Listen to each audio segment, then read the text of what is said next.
bienvenidos a nuestro primer programa, donde hoy tenemos una edición especial, casi de lujo, diría yo. No puedo estar más feliz por presentarles a mis invitados de hoy. Porque, ¿cómo les explicaría yo, sobre todo a las generaciones más jóvenes que nos estén viendo, quiénes son y qué han significado en la historia reciente de nuestro país, en la comunicación, estas dos personas, estos dos invitados que tengo conmigo?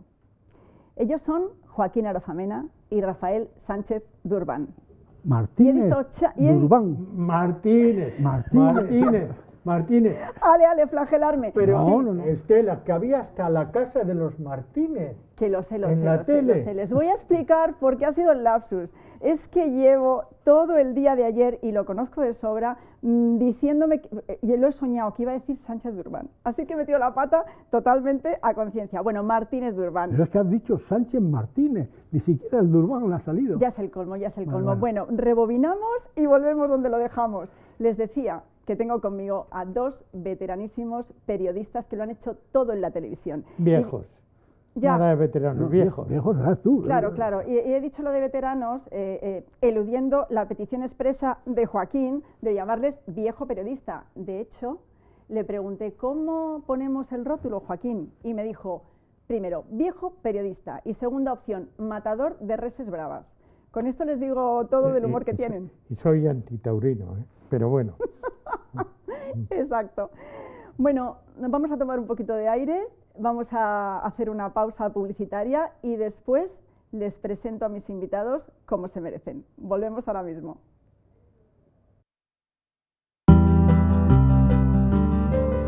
El coco está de moda, sí, pero yo te recomiendo el BioOil Coco de Mediterráneos.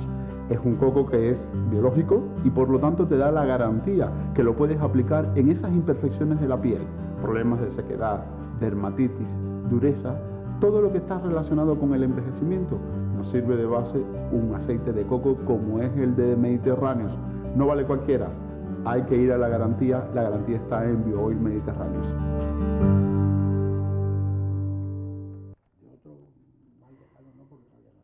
Bueno, bienvenidos otra vez y lo primero de todo, daros las gracias por haber aceptado esta entrevista conjunta, porque se da la casualidad de que venís de una comida de viejas glorias periodísticas, y es otro término que dicen ellos, no sale de mi boca, con esa ironía y ese buen humor que han visto que tienen. Y de verdad que vamos a hablar con vosotros de muchas cosas de la tele, de la historia de este país, que son muy interesantes. En vuestras memorias se almacenan verdaderamente un milagro de biblioteca de datos, anécdotas y cosas que seguramente no podréis contar nunca. ¿Yo? Sí. Joaquín. Rafael, que siempre ha sido importante, tiene mucho que contar. Yo me acuerdo de un amigo ya fallecido, Felipe Mellizo, que hace 50 años dijo, comparando a las mujeres, con los melones de secano, dulces, jugosos, aromáticos, sonrosados. A la vista. Hombre, está. No, pero tú has trabajado con ella y yo también. Melona no es nada. No. Todo lo contrario. Ojo, todo lo he dicho. contrario. Vamos a ver, tengo que poner orden aquí. Un momentito, para evitar este pasteleo. Primero os voy a presentar, porque no he dicho todavía quiénes sois. Venga. ¿Vale? Seguimos con los melones después. No, pero los espectadores, que son los que tienen que aguantarnos, ya han visto que somos dos jetas. Sí, eso sí. Pero además de jetas, ahora les digo, Joaquín Arozamena, periodista, escritor, profesor universitario en sus últimos tiempos, curtido especialmente en Televisión Española, donde ha presentado y dirigido desde informativos hasta magazines, concursos y ensayado diferentes formatos. Joaquín, menos varietés y cabaret, lo has hecho todo en televisión. Perdón, he cantado también. Has cantado, me Hombre, consta. vamos, y ojo, y varietés, vamos a ver, es que un informativo no es un programa de varietés, Hombre, es un así. espectáculo ofrecido por una pantalla. Es cierto, sí. Bien, y no fue, por ejemplo, cuando Televisión Española se hizo mayor de edad, que es en el 23F, el asalto al Congreso de los Diputados. ¿Eso qué es? Hombre, si lo ves como una revista de varietés, Claro, terrible. Es un ángulo. Terrible, no, pero sí, vamos. Sí, claro. No es muy diferente afortunadamente, a la Casa Folk, la jaula de las locas que ahora se está poniendo en Madrid, el musical. Sí, bien, sí, son enfoques. La verdad es que después de haber pasado toda una vida, cuando pasan los acontecimientos importantes y ya los ves con perspectiva, pues los desdramatizas también. Y tú misma trabajamos juntos en un programa que tenía de todo, Es varietés también. Ahí teníamos varietés, Claro. efectivamente. Y voy con Rafael, y se lo presento también, con Rafael Martínez Durban. Otro grande, curtido en la tele, y claro, está en Televisión Española, que es la tele madre de todas las televisiones de ahora. Escritor y periodista, vinculado durante muchos años a la Casa Real, con la que llegó a realizar 78 viajes de Estado, pero también ha sido corresponsal de guerra, presentador y director de Informe Semanal, director de informativos y una amplia carrera de puestos institucionales. Y no digo más porque si no, no le dejo decir nada a él. Rafael. Yo no me acuerdo de nada de lo que estás diciendo. Yo creo ¿Cómo que no? La de cosas no. que has hecho, ¿cómo no te vas a acordar? Vamos a ver, yo no estoy todavía jubilado. Yo sueño que sigo yendo a trabajar todos No los me días. digas. Sí. Y para mí las mañanas es un relajo relativo, porque me levanto muchas noches completamente traumatizado del sueño que he tenido de ir a trabajar. Yendo a trabajar sabiendo además que estoy jubilado. Y entonces busco el hueco que haya por ahí, me siento en un sitio y entonces espero a que alguien me mande a hacer alguna cosa. ¿Pero eso es todas las noches? ¿Sueñas que vas a trabajar? Todas las noches, ni una sola noche sueño otra cosa. O sea, que de día descansas Pero y de no noche tienes trabajas. festivos siquiera. Nada. Ni los festivos. No, ¿sabes por qué? Porque los sábados y los domingos pagaban, aparte. Claro, Y sí. entonces en eso sí me Sí, he pero apuntado. había un día libre, hombre. Había No, un día libre. no. Hombre, bueno, yo tuve los miércoles de día libre. Yo jamás he tenido un día libre en televisión. Nunca. Bueno, y entonces, ¿cómo te las apañabas para...? Porque este señor, aparte de gran periodista, pintor y demás, es sobre todo un seductor. Ya, o sea, que Un tenías que seductor. tener Bueno, yo he tiempo sido también para He sido eso. muy tímido, con todo menos con las mujeres. Ajá. Es lo único. Pero Pero ¿y de dónde sacabas el tiempo? Si estabas trabajando hombre, todo el día. si eran mayoría las mujeres ahí en televisión, lo siguen siendo. No, pero Es verdad que lo siguen siendo. Pero allí no nos hemos comido una rosca, ni Joaquín ni yo, ¿eh? Eso que quede claro. No, yo ni fuera El tampoco. trabajo es el... ¿Cómo que no? No, bueno, si te cuento... Vamos a... Joaquín, esto, enmarcando un poco y centrando un poco más, quiero que los telespectadores sepan, los que no te conocen, que habrá muchísimos que te conozcan y que estén contentísimos de volver a verte, bueno, ¿qué es lo que hiciste en televisión y por qué te hiciste famoso? Este señor fue el primero que le dio una impronta diferente a los informativos. Empezó a contarnos a los españoles las noticias de otra manera, cercano, natural, explicando, además eran unos tiempos desde que terminó la transición, que eran tantos cambios políticos que la gente no sabía muy bien cómo... Esto aplicando, igual que los 10 mandamientos se resumen en 2, esto se resume en lo siguiente: decir lo que se sabe y saber lo que se dice. Y ya está. Y dirigirse no a los que tienen poder de cualquier tipo, económico, cultural, político, social, moral, sino a los que menos tienen. Y cuando llegas al último de la fila, llegas a todos. Claro. Si solo te diriges a los grandes, pierdes a todos los demás. No tenía más historia, enterarse de las cosas y contarlas. Es que la moda o el estilo que se llevaba entonces era el típico presentador hierático, que decía las cosas distanciado. Antes, ¿no? Y claro, llegó Joaquín y empezó a contar con ese desparpajo y esa naturalidad las cosas a los españoles para que nos enteráramos, que realmente fue, revolucionó el tema y todo el mundo hablaba de él. Es que en algunos informativos territoriales, Sí.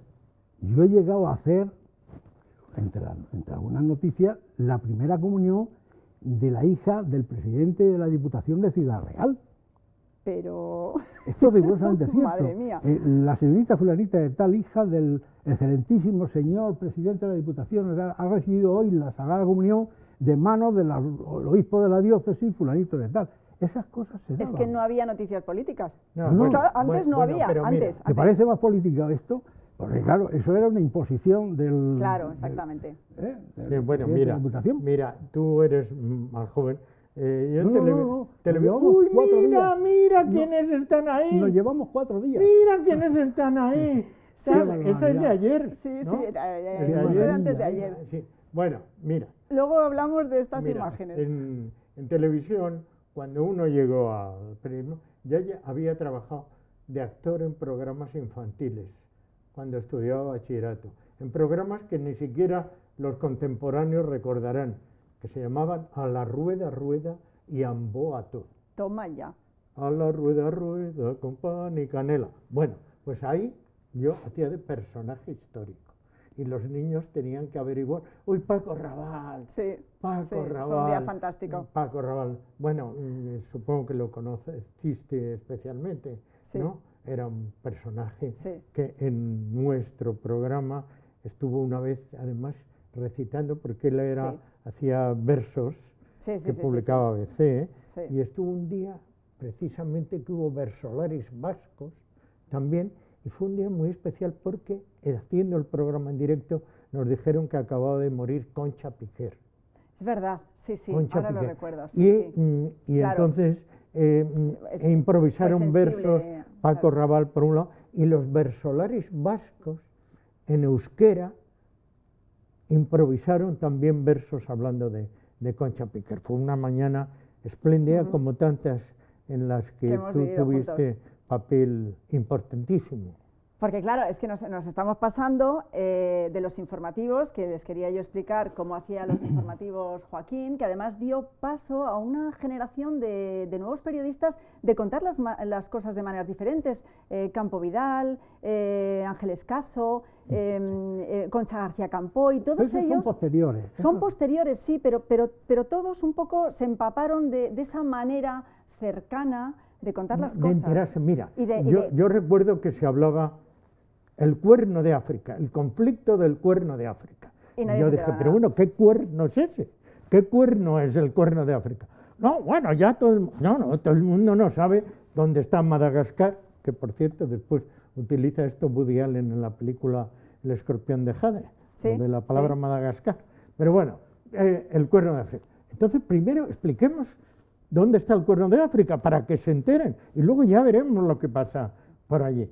Pero claro, aquello, aunque te parezca otra cosa, no me granjeó en los medios intelectuales Mira, precisamente prestigio, sino lo te lo contrario. iba a preguntar, justamente, porque, claro, yo no sé si esto fue fruto de, me imagino conociéndote, de una racionalización tuya, es decir, yo quiero contar así las noticias y no como se cuentan hasta ahora, o si simplemente fue una cosa espontánea porque tú eras así. Cómo surgió y cómo se lo tomaron, porque es verdad que atreverte a dar el paso de cambiar el estilo de contar las noticias cuando estaba tan arraigado, pues seguramente más de uno te dijo, oye muchacho... No, más de uno y más de dos, y la crítica, que además recuerdo que era la época en que a televisión se le llamaba la caja tonta. La caja tonta, y la caja tonta que además estaba cogido de la terminología norteamericana, como tantas cosas. Y la caja tonta realmente era y es muy lista, porque los mismos que decían caja tonta después se pirraban por lo que llamo el complejo de córner. El complejo de córner es cuando se televisaba un partido de fútbol y entonces la cámara iban a sacar un córner y aunque estuviese el equipo de casa empatado a 0 y aquel que los que estaban por allí, en lugar de mirar la jugada, hacían así a la cámara. Y ese se viene la complejo caja de tonta. córner, sí, lo tenían todos, incluidos los que decían caja tonta. Porque les llamabas para decir, oye, ¿quieres venir al programa a lo que quieras? Y bueno, aparecían aunque el programa fuese 3 días después. Los mismos que después decían caja tonta y cuerno de África. Y entonces, ¿qué te decían a ti tus mayores, digamos, cuando empezaste a presentar así las noticias? Mis mayores, mira, yo digo, y además lo digo porque es verdad, yo contaba las cosas, de verdad, esto no me lo estoy inventando, a mi tía Aurelia. Mi tía Aurelia. Nos lo decías.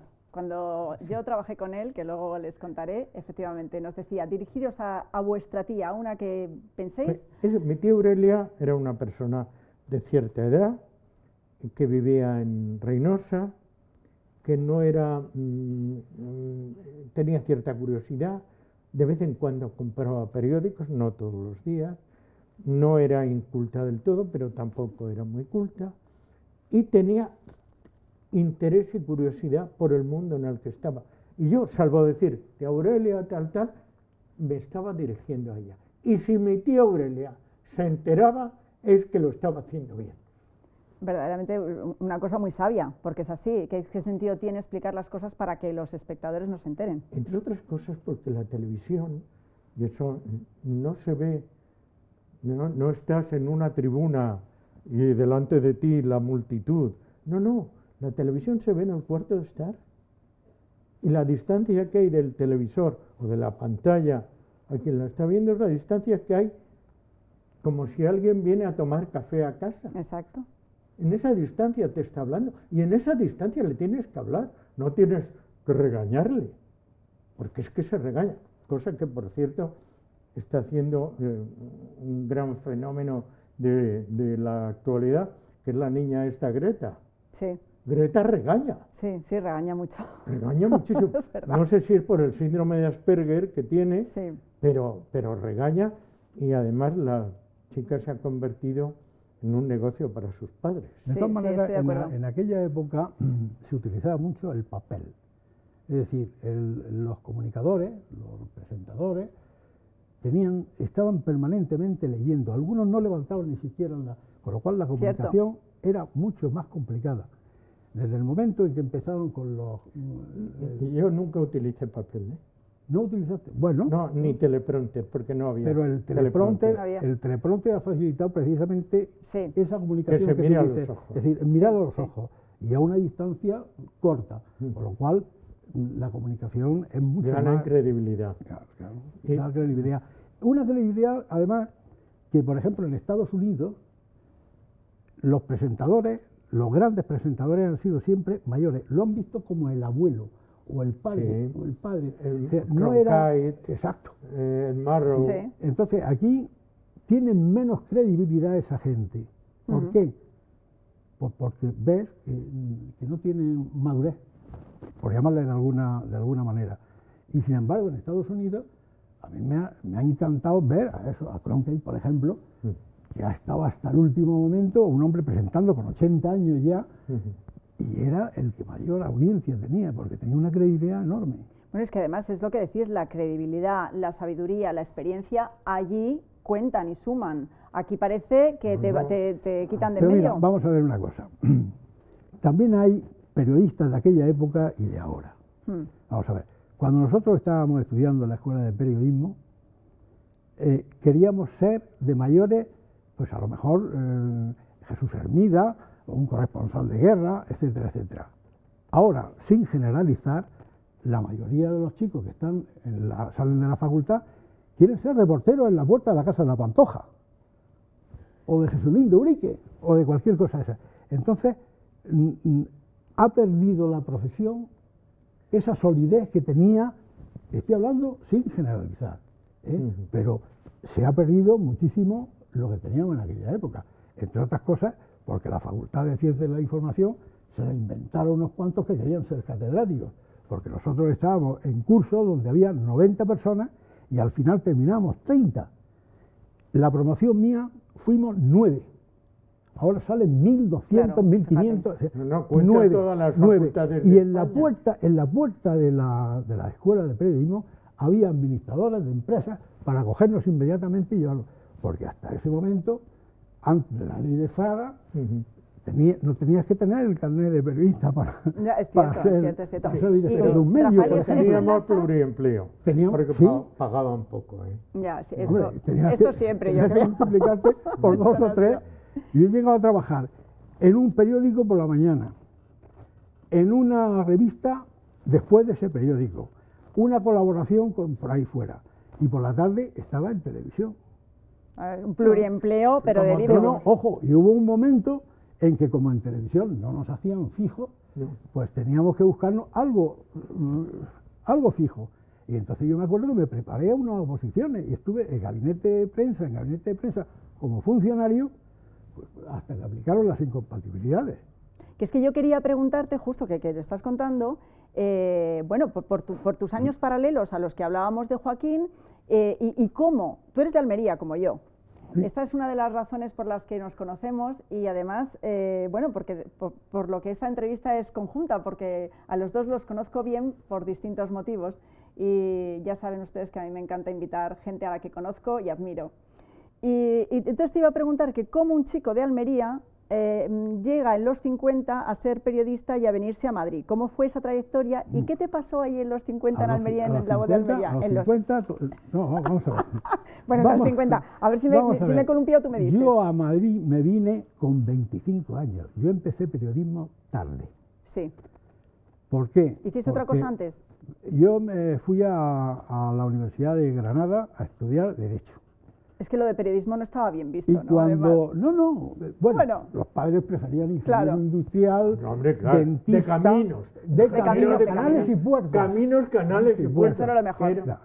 Era casi la Pues- cuarta persona de Padre, Hijo, Espíritu Claro. Santo y ingeniero Sí, de caminos. sí, sí, sí. Total, yo empiezo a estudiar Derecho en Granada y de pronto hay un problema político muy serio, se cierra la universidad y no se abre hasta, me parece que fue marzo del año siguiente. ¿En qué años estamos hablando? Estamos hablando del principio de los 60, 61, 62. ¿Pero de qué siglo? Del 19, ¿no? Hombre, Bueno, del yo llegué a 20. televisión aproximadamente coincidiendo con el segundo viaje de Colón a América. Ah, claro.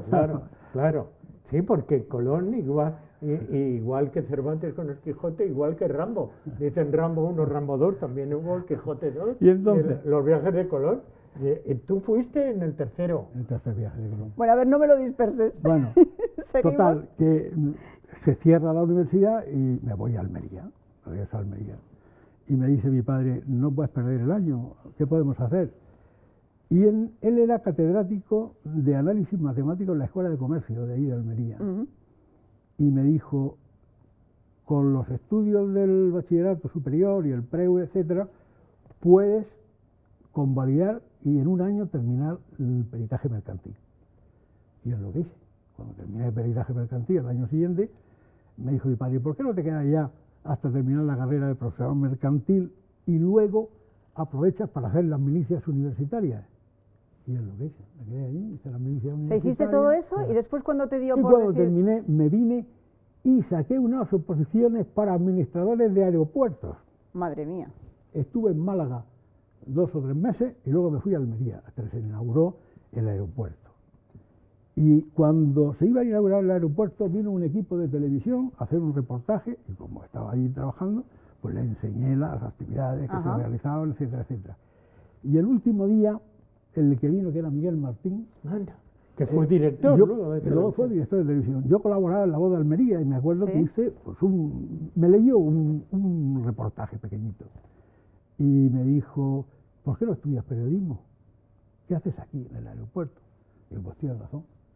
Y vente con nosotros. Y me fui al día siguiente. Fui al director del aeropuerto y le dije, pido mi mes de permiso por anticipado. Si no vengo dentro de un mes, me borra. ¿Pero te fuiste a Madrid? Me vine a Madrid. ¿Y dónde te pilló lo de Palomares? Porque Lo tú de estás ahí con el lo accidente de Palomares. Ojo, Palomares estamos hablando de enero del 67.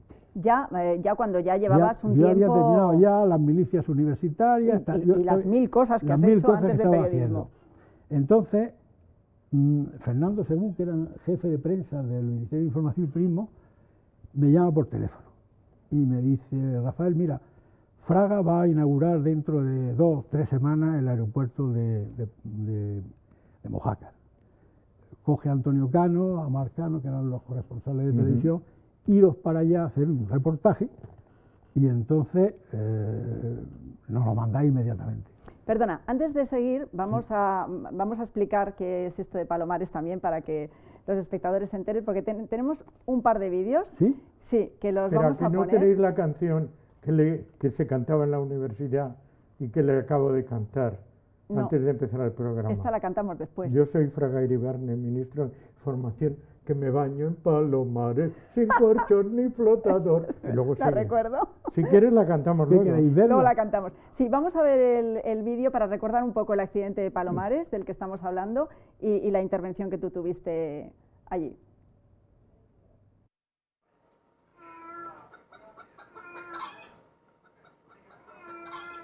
La mañana del día 17 de enero de 1966 amaneció sobre Palomares como un día más. Hacía mal tiempo, fuerte viento y mucho frío.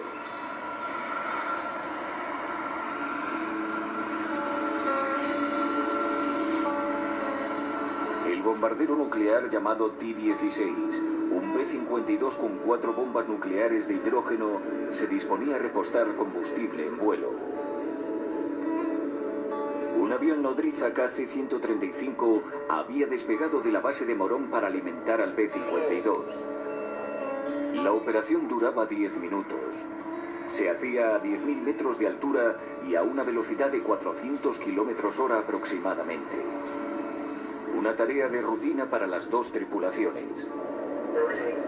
Esta zona de Palomares, en el litoral almeriense, había sido elegida para estas misiones aéreas por su claridad, también por su escasa población y por razones estratégicas. Se encontraba en la ruta de los bombarderos nucleares cuando regresaban de vigilar las fronteras del mundo comunista. A la hora fijada, comenzaba la aproximación de los dos aviones. El capitán Wendorf, a los mandos del bombardero B-52, seguía las instrucciones del sargento Potolicchio, situado en la cola del avión nodriza. Bueno, estas imágenes son de algún programa que se hizo a posteriori, en el que tú explicabas, pero estas imágenes son bastante antiguas, ¿no? Entiendo. No, son imágenes que nos facilitaron Estados Unidos. Ajá.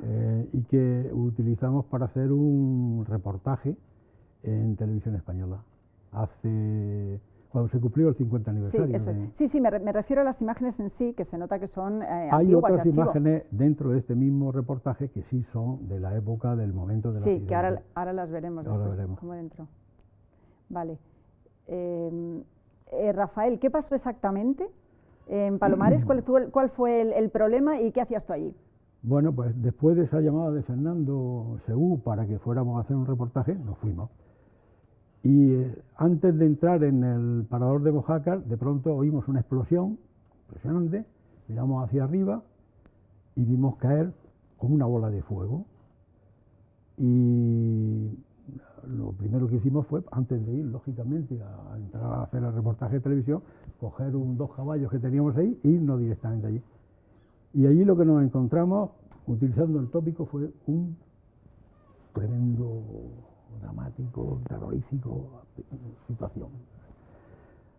Había muertos por el suelo, calcinados. Madre mía. Yo recuerdo que levanté un asiento y había otro muerto debajo del asiento.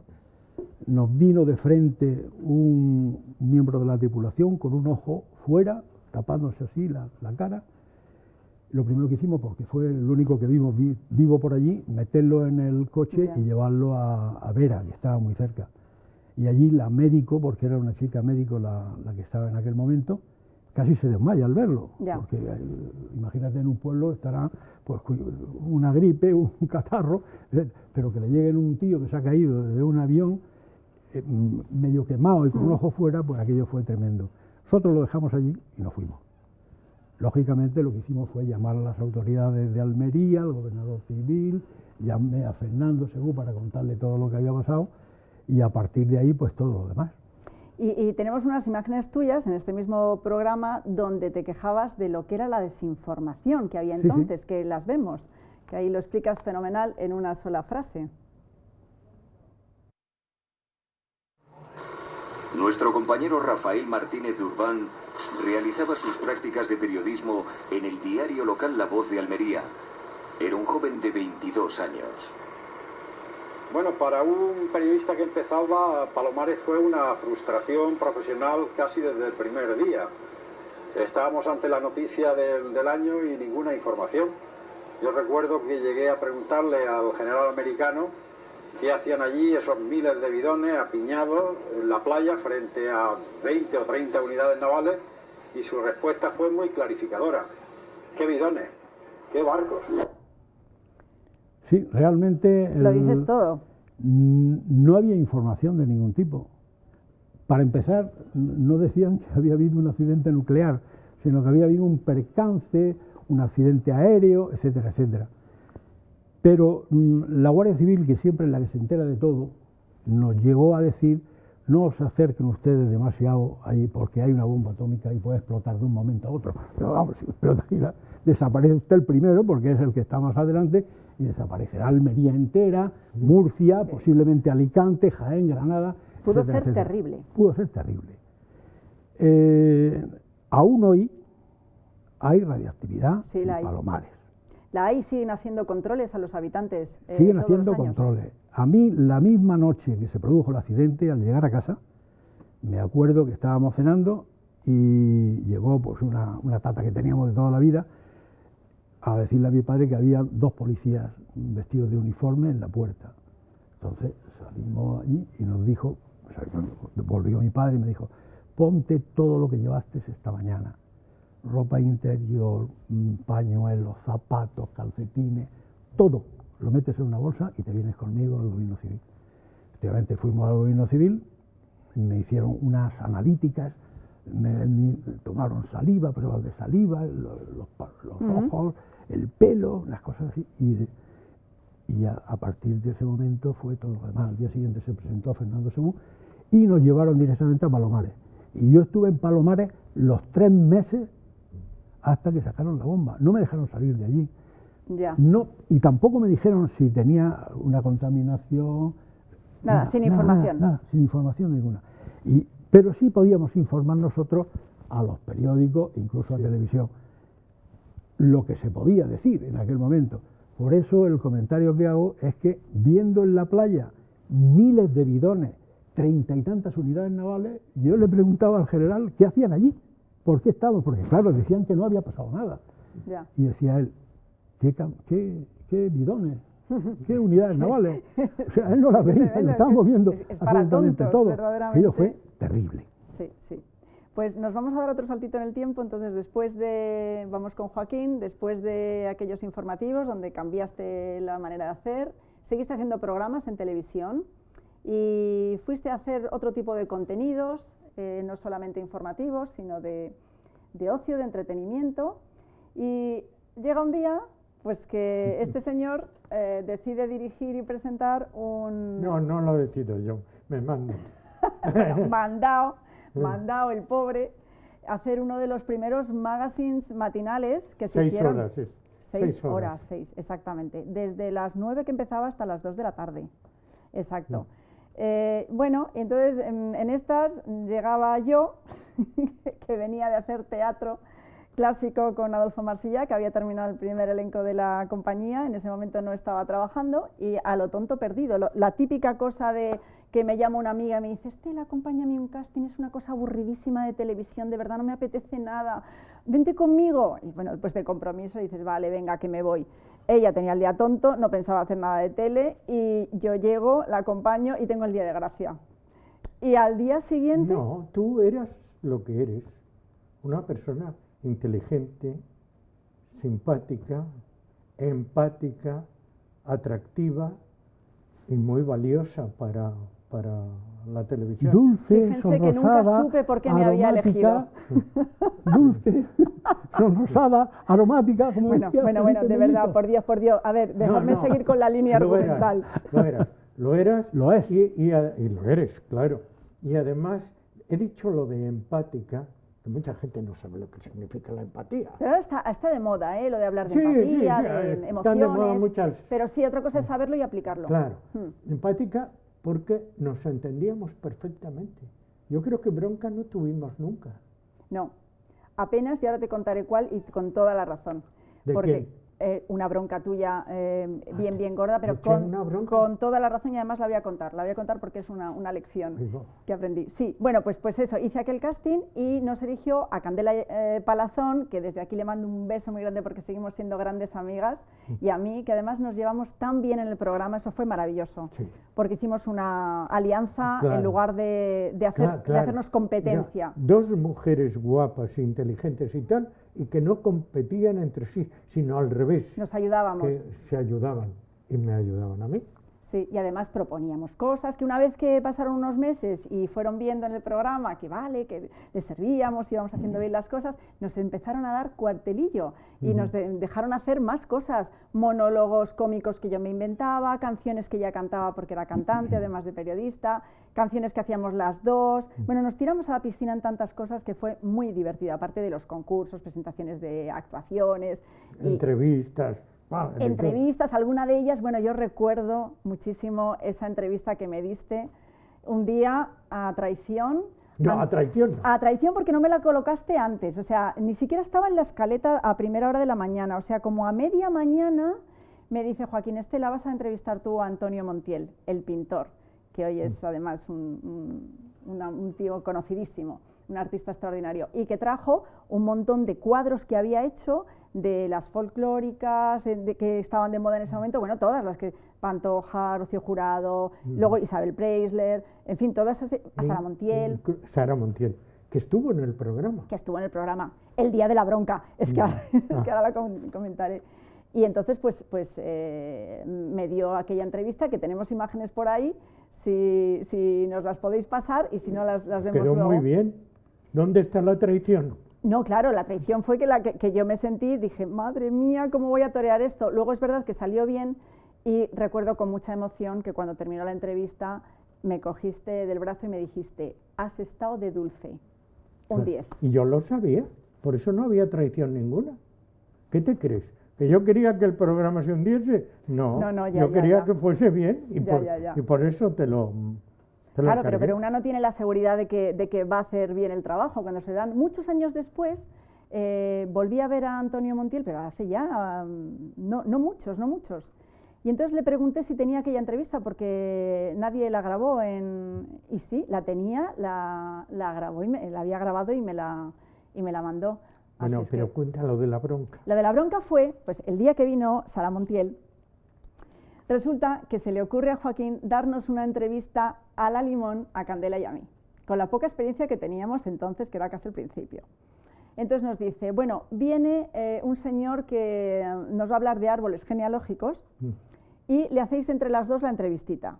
Pues el señor aquí en medio, Candela y yo, así como Joaquín y yo, ¿vale? De acuerdo. Tenéis 5 minutos, venía Sara Montiel detrás. Después, con la media, con toda la parafernalia que usaba en plató. Dilo de la media, que igual no lo saben.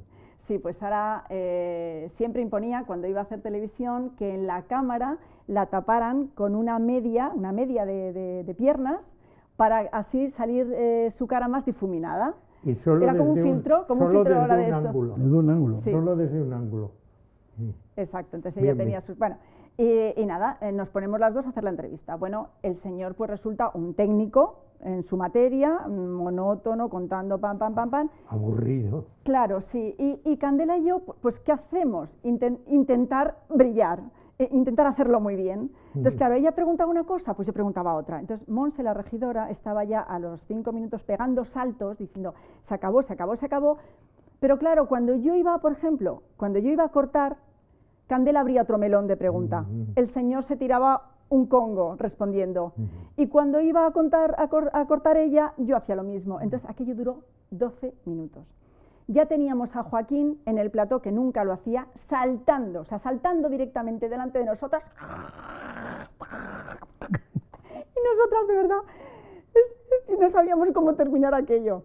Bien, termina la entrevista, nos dice todo el equipo, niñas, de verdad esto ha sido un desastre, qué horror, nos íbamos a publicidad entonces, Joaquín se pierde, no le vemos el pelo. Se fue, yo qué sé, a hacer a relajarse, se metió en el camerino, no sé, después venía Sara Montiel. Y entonces cuando ya hizo la entrevista con Sara Montiel y todo... Y bailé. Y bailó, hizo de todo, y ya estaba como de buen humor, terminamos el programa y le abordo. Y le digo, Joaquín, por favor, quería hablar contigo, perdónanos, sé que ha sido muy larga la entrevista, que ha sido un tostón. Me mira y me dice, ¿un tostón? ¡Un coñazo! ¡Ha sido un coñazo! Claro. No se puede soportar la entrevista que habéis hecho. Es deleznable, horrible, espantosa. No, os dije 5 minutos. ¡Oh! Y empezó a entenderse. Nunca le habíamos visto así. Y yo, de verdad, lo siento muchísimo, no va a volver a ocurrir, pero entiéndelo, Joaquín, estamos aprendiendo. y me dijo textualmente, es verdad que en aquellos tiempos no había ninguna escuela de formarse en televisión, salvo salir al toro y hacerlo. Y me dijo, mira, dice, tú puedes estar aprendiendo, pero eso lo sabes tú y en tu casa, y nosotros. Los espectadores no pueden saber jamás que tú estás aprendiendo, tú estás como una profesional delante de la cámara. Claro. Y además estás ganando un pastón, que ya lo quisiera muchísima gente. Así que jamás pienses que como estás aprendiendo te puedes tomar ni media licencia. De verdad, esa lección no la he olvidado nunca. Bueno, pues chata, y eso que no sufriste, lo que sufrí con un señor que era de la Asociación de la Palabra Culta y Buenas Costumbres. ¿Cómo es eso? La Asociación de la Palabra Culta y Buenas Costumbres. Bien, y lo llevé no en este programa, en un telediario que hacía en la segunda cadena, y entonces el señor ahí, y le dije, bueno, nada, no quiero que me diga usted las preguntas. Pero cómo, no, hombre, no, dígame usted las preguntas antes de pasar. Bueno, pues nada, y le dije 3 preguntas. Le hago la primera pregunta y el hombre, que había estado memorizando las respuestas, responde pum, pum, pum, pum, pum. Le hago la segunda pregunta y el hombre me contesta la tercera respuesta. Aquello, ya. Y bueno, intento recomponerlo para hacerle la pregunta, la tercera, que ya la había respondido tal, pero bueno, y el hombre Porque eso lo tenía ya hecho, lo traía hecho. No, estuvo improvisando fuera, mientras maquillaje, la respuesta. Y empieza a ponerse rojo, que creíamos que se moría, ¿eh? ¡Qué horror! Rojo, y dice, ¡eso ya lo he dicho! ¡Bum! ¡Madre mía! ¿Le dio algo? Sí, dijo, ¡eso ya lo he dicho! ¡Bum! ¿Y qué? No le pasó nada, no murió. Pero qué susto más horrible. Sí, qué susto. Bueno, uy. Y tú pensando que era por tu pregunta. No, susto horrible, una vez que vino un señor con un cachorrito de tigre. Un cachorrito de tigre, muy majo, chiquitín. Sí, y tal, animalito tal, en el plató. Sí. Claro. Y entonces lo metimos al estudio y tal, cachorrito, pero que no le había dado la merienda, que era un biberón con 3 o 4 litros de leche. Sí. Y puso al cachorrito tal que aquí, cachorrito que... Ya sé, que hablamos de un Y tigre. estando ahí el señor hablando y tal, y el cachorrito que tenía hambre hace... ¡Ah! Y los cámaras, el regidor, y tal, huyendo. Y yo no huí porque tenía que ir para atrás. ¿Y qué hizo el cachorrito? Estaría así, ¿verdad? Con el cachorrito, y menos mal que el realizador fue, no sé si a publicidad o a qué, y se llevaron al cachorrito. Madre mía. Bueno, oye, peor fue el 23F. ¿eh? Luego hablamos del 23. A ver, Rafael, tú Dime. habrás pasado de estas y de todos los colores porque has estado en guerras, de corresponsal, has vivido un montón de cosas. Informe semanal, el mítico informe semanal, cuando era el informativo rey de todo y hacía unos programas fantásticos de investigación, de entrevistas estupendos. Pero como nos quedamos sin tiempo y tengo muchas más cosas que hablar con vosotros y tú me tienes que contar mucho todavía, os invito a un segundo programa para seguir con esta tertulia y seguir con nuestra charla de los viejos tiempos. ¿Os parece? Ay, Muy bien, encantados de la encantado vida. Y que tú hables más. Y No. cantes. Bueno, luego cantamos los 3 en el Vale, otro programa. vale, perfecto. ¿Está hecho? Vale. Hecho. No, Porque pero además... es que Rafa y yo íbamos a hacer el dúo Los Indeseables. Ah, vale, ¿y esto? Hombre, es un buen título, el título Los Indeseables. Lo mismo pensabais que veníais a presentar el dúo aquí. Claro. Ah, Los vale. Indeseables. ¿Pero tenéis ya ¿Cómo? single? No, estábamos en ello. Queríamos que algún productor de música nos oyese para grabar. Ya vamos, que veníais a hablar de vuestro libro. No, Y como mira por Paco. dónde... Claro, como Paco, ¿verdad? Claro, Si no nos exactamente. vamos, hemos nos quedado, levantamos pues y no, nos esto vamos. no se puede quedar así. Desde luego en el siguiente programa que vamos a hacer con vosotros vais a presentar vuestro disco, vamos a hablar con Rafael que nos cuente muchas más cosas, porque bueno, es que lo de cantar es muy gracioso, porque es que aquí este señor, yo no sé si tú llegabas a la tele cantando todas las mañanas, pero Joaquín llegaba a plató cantando rancheras todos los días, o sea, a maquillaje a las 8 de la mañana, nosotras bostezando y con, ay Dios mío, los ayayáis de qué pasará esta mañana, y él cantando a todo meter. Para así. asustarles. No. Porque los corridos mexicanos siempre acaban en violencia y en muerte. Lo que nos daba era mucha paz y mucha tranquilidad, porque ha sido un jefe estupendo, tengo que decirlo. Esta bronquita que he contado es la única de todo aquel año, siempre fue encantador, paciente, maravilloso, razonable. No tengo más que cosas buenas que decir. Es un poco baboso lo que estás diciendo, ¿eh? Venga. Sí, pero como vosotros también me habéis hecho el pasteleo correspondiente, pues te lo devuelvo y con más razón. Pues señores, lo dicho, espero que hayan disfrutado mucho de este programa.